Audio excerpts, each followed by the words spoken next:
साहित्यवारीच्या रसयात्री या सदरातील आजचं पुस्तक आहे प्रणव सखदेव यांचं 96 मेट्रो मॉल.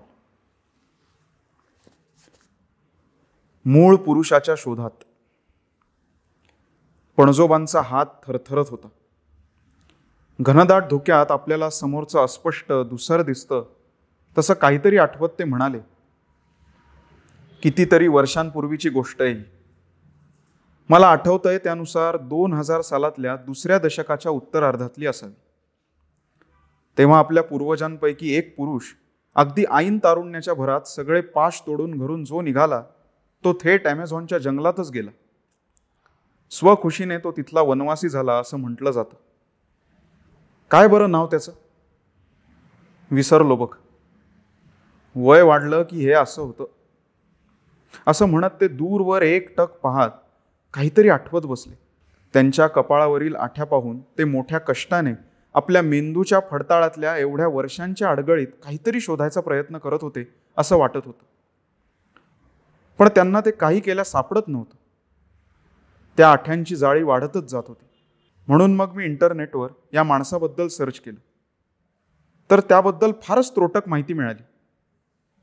म्हणजे पणजोबांचं म्हणणं खरं आहे तर.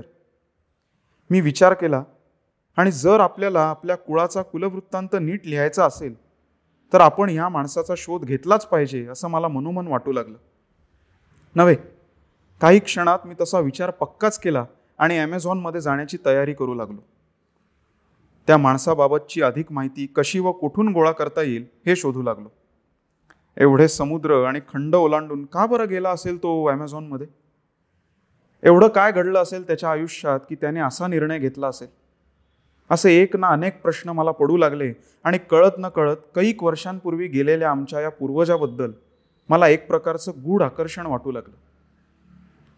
त्याचा शोध घेण्याची ही साहसी मोहीम आपण करायला हवी असं नक्की वाटलं. वस्तुतः जेव्हा मी ॲमेझॉनच्या जंगलात पोचलो आणि त्याच्या संदर्भात चौकशी करायला सुरुवात केली तेव्हा मला फार काही शोधकाम विधकाम करावं लागलं नाही की वणवण फिरावंही लागलं नाही.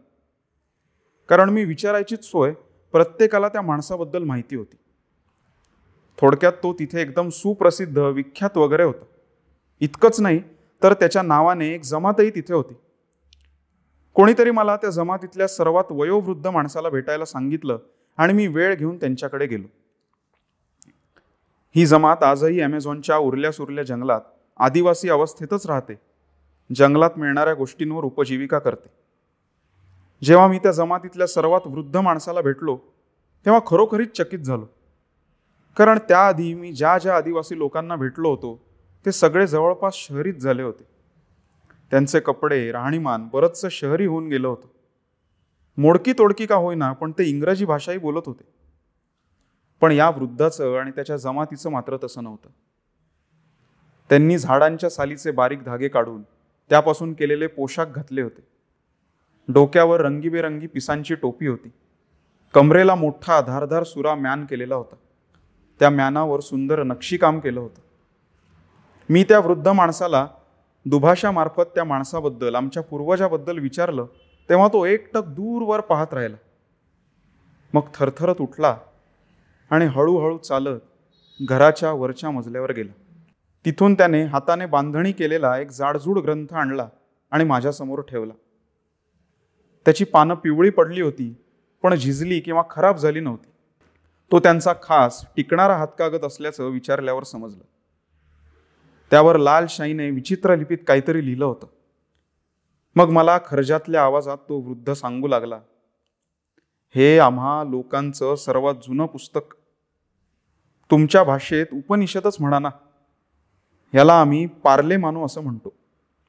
म्हणजे त्याचं शब्दशः भाषांतर मी मला वाटलं ते सांगतो. तुमचं तुम्ही बघा. हे पुस्तक आमचा आद्य ग्रंथ आहे. यात आमच्या जमातीत होऊन गेलेल्या कर्तृत्ववान तसंच वाया गेलेल्या माणसांच्या कहाण्या आहेत. आम्ही आमच्या जमातीतल्या प्रत्येक माणसाच्या आयुष्यात काय काय घडलं ते सगळं लिहून ठेवतो. आजही ही परंपरा सुरू आहे, जेणेकरून पुढच्या पिढ्यांना त्यातून काहीतरी बोध घेता यावा. तर यात तुम्ही जो माणूस म्हणताय त्याची कहाणी आहे. तो वृद्ध त्याचे बारीक डोळे अधिक किलकिले करून निर्विकारपणे माझ्याकडे पाहत राहिला. मी दुभाषाकडून त्या पुस्तकातली ती कहाणी लवकरात लवकर भाषांतरित करून घ्यायला सांगितलं आणि वाट पाहत बसलो. त्याला कमीत कमी 2 दिवस लागणार होते. माझी उत्सुकता शिगेला पोचली होती. काय असेल त्याची कहाणी? कसा असेल हा आपला पूर्वज? का आला असेल तो इथे? 2 दिवस नुसते अस्वस्थतेत आणि वाट पाहण्यात गेले. आणि मग 3ऱ्या दिवशी रात्री उशिरा तो दुभाषा ती सगळी कहाणी माझ्याकडे घेऊन आला आणि मी क्षणाचाही विलंब न करता ती वाचायला घेतली. रातकिड्यांच्या किरकिरत्या पार्श्वभूमीवर काळ्याभोर काळोखात निबिड जंगलातल्या एका लाकडी घरात बसून मी ती वाचू लागलो. खूप खूप वर्षांपूर्वीची गोष्ट आहे. धन्यवाद.